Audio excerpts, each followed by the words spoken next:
चलिए आइए बच्चों एक एग्जाम्पल करते हैं deem to be let out पे। देखिए हमने देखा कि अगर सेल्फ ऑक्यूपाइड प्रॉपर्टी है तो उस केस के अंदर दो प्रॉपर्टीज तक आपके पास एग्जेम्प्ट है, लेकिन अगर इसके अलावा आपके पास दो से ज़्यादा प्रॉपर्टीज हैं, जितनी भी ज़्यादा प्रॉपर्टीज हैं उसको हम क्या मान लेंगे, deem to be let out. अब किस तरीके से प्रैक्टिकल एप्लीकेशन उसकी होती है उसको देखते हैं। सपोज आपके पास तीन घर हैं, हाउस 1, हाउस 2, हाउस 3, जिनकी म्युनिसिपल वैल्यूएशन गिवन है, फेयर रेंट गिवन है, standard rent per annum given है, डेट ऑफ कंप्लीशन गिवन है 31 मार्च 2017-18 और ये भी 18। Municipal taxes paid for house 2 and 3 only दिए हमने, एक्चुअली सिर्फ सेकंड और थर्ड के हैं, फर्स्ट का भी पे नहीं हो पाया, 12%, 8%, 10%। Interest on money borrowed for acquisition of house property, कितना इंटरेस्ट क्या हो इनको बाय करने में, एक्विजिशन है परचेज 180, 80 और 75। अब देखिए यहां पर आपके पास तीन घर हैं तो कोई भी दो घर जो है वो आप सेल्फ ऑक्यूपाइड मान सकते हो, तीसरा घर जो है वो आपका deem to be let out होगा। अब कैसे टैक्स प्लानिंग उसकी पूरी की जाती है देखिएगा, हमारे पास क्या क्या ऑप्शंस बन सकते हैं। सबसे पहला ऑप्शन ये बन सकता है कि हम हाउस 1 और 2 इसको मान ले सेल्फ ऑक्यूपाइड, और जो हाउस 3 है उसको मान ले deem to be let out. पहला ऑप्शन ये हो सकता है। सेकेंड ऑप्शन हमने मान लिया कि हाउस 2 and 3 जो है वो सेल्फ ऑक्यूपाइड है और हाउस 1 जो है वो है deem to be let out, ठीक है। फिर नेक्स्ट ऑप्शन क्या हो सकता है कि हाउस 1 और 3 को सेल्फ ऑक्यूपाइड मान ले और हाउस 2 जो है उसको deem to be let out मान ले। यही तीन ऑप्शंस हमारे पास है, क्योंकि देखो लॉ ये कहता है कि आप कोई भी दो घर सेल्फ ऑक्यूपाइड मान सकते हो और तीसरा आपका deem to be let out माना जाएगा।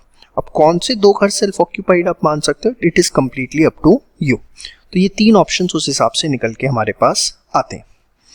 अब हमें तीनों ऑप्शंस पे वर्कआउट करना है, कैसे करना है। सबसे पहले आप मानिए कि अगर आपने हाउस 1, हाउस 2 या हाउस 3 लेट आउट किया होता, deem to be let out, तो उसकी आपकी इनकम कितनी आती। अब वो किस तरीके से निकालेंगे, वही हमारा तरीका, म्युनिसिपल वैल्यूएशन और फेयर रेंट दोनों में से जो भी हायर होगा, but it can not exceed the standard rent per annum.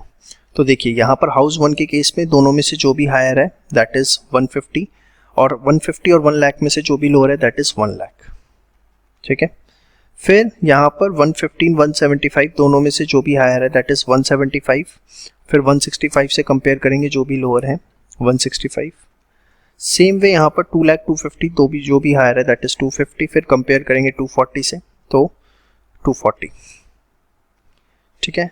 फिर म्युनिसिपल टैक्सेस उसने बोले थे सिर्फ 2 और 3 के पे किए, तो 1 के केस में तो हम नील लेंगे। इसके बाद यहाँ पर है आपका 8%, तो हमेशा ये हम किस पे लेते हैं, वैल्यूएशन पे लेते हैं म्युनिसिपल, ठीक है। तो 1,15,000 का 8% आप करेंगे तो this will be 9200। And same way यहाँ पर आप देखेंगे कि इट्स 10%, तो 2 लाख का जब आप 10% करेंगे तो इट विल बी 20,000, ठीक है। तो ये आपका आ गया नेट एनुअल वैल्यू। अब डिडक्शन, स्टैच्यूटरी डिडक्शन मिलती है 30%, 1 लाख का 30%, 155,800 का 30% और 2,20,000 का 30%। अब इंटरेस्ट ऑन लोन की जो फिक्स, क्योंकि आप यहाँ पर deem to be let out मान रहे हैं तो किसी भी प्रकार की कोई रिस्ट्रिक्शन नहीं हो। ये देखिए हमने पढ़ा भी था deem to be let out है तो कोई लिमिट नहीं है, लिमिट तब है जब वो सेल्फ ऑक्यूपाइड है, ठीक है। तो यहाँ पर पूरा 180, 80 और 75 जो है वो आपको अलाउ हो जाएगा। तो अगर deem to be let out मानते हैं तो इनकम हाउस 1 की आ रही है नेगेटिव में, हाउस 2 की 29,060 और हाउस 3 की 79,000। देखिए नेगेटिव में आने का मतलब ये नहीं है कि गवर्नमेंट आपको टैक्स वापस देगी, नेगेटिव में आने का मतलब ये कि अगर कोई पॉजिटिव इनकम होगी तो उसके साथ इसे आप एडजस्ट कर सकते हैं, और बाकी हम सेट ऑफ चैप्टर भी लेटर ऑन डिस्कस करेंगे। तो ये तो हो गया deem to be let out, अगर आप मानते हैं हाउस 1 को, हाउस 2 को, हाउस 3 को, तो कितनी कितनी इनकम आती है। अब हम किसी दो प्रॉपर्टी को सेल्फ ऑक्यूपाइड मान रहे हो, तीसरे को लेट आउट वाले ऑप्शन हमने देख लिए। अब अगर हम हाउस 1 and 2 को सेल्फ ऑक्यूपाइड मानते हैं, computation of income from houses when they are self occupied, house 1 and 2, तो जब सेल्फ ऑक्यूपाइड मानते हैं तो ग्रॉस एनुअल वैल्यू आपको क्या लेनी है, नील, यस और नो। और इंटरेस्ट ऑन लोन जो है, अब क्योंकि एक्विजिशन पर्पस है तो मैक्सिमम जो है वो आपको 2 लाख रुपए अलाउ होगा। आप देखिए ये चीज आपने पढ़ी है मेरे साथ, self occupied loan taken on और after 1 April 99 only for purchase और construction not for renovation shall be completed within 5 years, तो मैक्सिमम 2 लाख है। तब अदर केस है तो 30,000 है। तो यहाँ पर एक्विजिशन लिखा है तो परचेज और कंस्ट्रक्शन नहीं मानेंगे, इसलिए 2 लाख रुपए तक की जो डिडक्शन है वो आपको मिल जाएगी।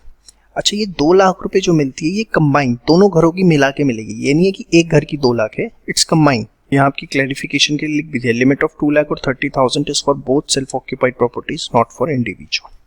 तो 1 and 2 है। देखिए अब 1 and 2 को अगर सेल्फ ऑक्यूपाइड मानते हैं तो आपने टोटल पे किया है 180 प्लस 80, 2,60,000 आता है। बट क्योंकि मैक्सिमम लिमिट जो है सेल्फ ऑक्यूपाइड के केस में 2 लाख है तो सिर्फ यहाँ हम 2 लाख रुपए लेंगे, subject to maximum restriction of 2 lakh. तो नेगेटिव 2 लाख आ गया। House 2 and 3 nil. अब हाउस 2 and 3 पे अगर आप कंबाइन देखें 80 प्लस 75, आपने 155 जो है इंटरेस्ट पे किया है तो 155 ही मिलेगा, यहाँ 2 लाख तक जाने की बात ही नहीं आती।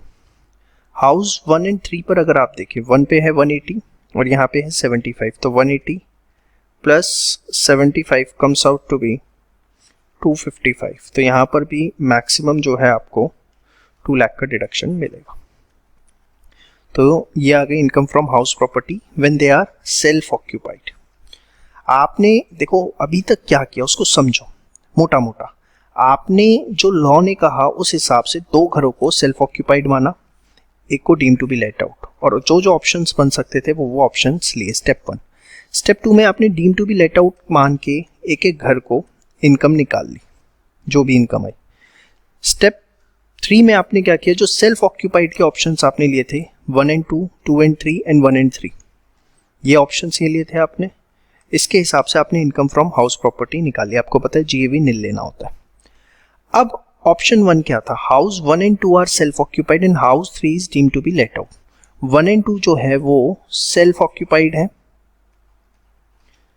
और हाउस 3 जो है आपका deemed to be let out है। ठीक है, तो हाउस 3 आपका deemed to be let out और 1 and 2 सेल्फ ऑक्यूपाइड, तो माइनस 2 लाख और प्लस 79,000, माइनस 2 लाख प्लस 79,000, तो this comes out to be 1,21,000। देखिए वही चीज, बहुत आसान है, कोई इसमें टेक्निकल एस्पेक्ट नहीं है। हाउस 2 and 3, हाउस 2 and 3 जो हैं वो आपके सेल्फ ऑक्यूपाइड है तो माइनस 155, और हाउस 1 आपका deem to be let out है तो माइनस 10, तो यहाँ पर दोनों नेगेटिव हो गए, माइनस 265। फिर house 1 and 2 are self occupied and house 1 and 3 are self occupied and house 2 deem to be let out, तो ये माइनस 2 लाख और ये 2960 पॉजिटिव, तो माइनस 2 लाख प्लस 29060, तो माइनस 170940। तीनों ऑप्शंस में आपकी इनकम आ गई। अब देखिए लॉ के हिसाब से आप ये भी ऑप्शन ले सकते हैं, ये भी ऑप्शन ले सकते हैं, ये भी ऑप्शन ले सकते हैं, तो बेटर है कि आप इस ऑप्शन के लिए जाएं। यहाँ आपकी नेगेटिव इनकम जो है वो ज़्यादा आ रही है, उससे आपको जो है सेट ऑफ में बेनिफिट मिलेगा। सेट ऑफ में क्या कि सपोज आपकी बिजनेस इनकम भी है, बिजनेस इनकम है आपकी 10 लाख रुपए की, तो आप क्या कर सकते हैं, इस 10 लाख रुपए की जो बिजनेस इनकम है आपके प्रॉफिट है उससे इस माइनस 2,65,000 को सेट ऑफ कर सकते हैं, और जो आपकी नेट इनकम आएगी 7,35,000 उसी पे आपको जो है इनकम टैक्स देना पड़ेगा। यही अगर तीनों पॉजिटिव होती तो सबसे लीस्ट वाला हम लेते, रीजन बीइंग उससे हमें कम से कम इनकम टैक्स देना पड़ता। ये आपके लिए यहाँ पर पॉइंट्स मेंशन भी कर दिए, इसको बहुत अच्छे से कर लीजिएगा, वीडियो को 2 बार देखिएगा, क्योंकि एक बार में हो सकता है इतना अच्छा समझ में ना आए, लेकिन अगर आप 2 बार कंसंट्रेशन से देख लेते हैं तो आपको किसी प्रकार की कोई दिक्कत नहीं आएगी।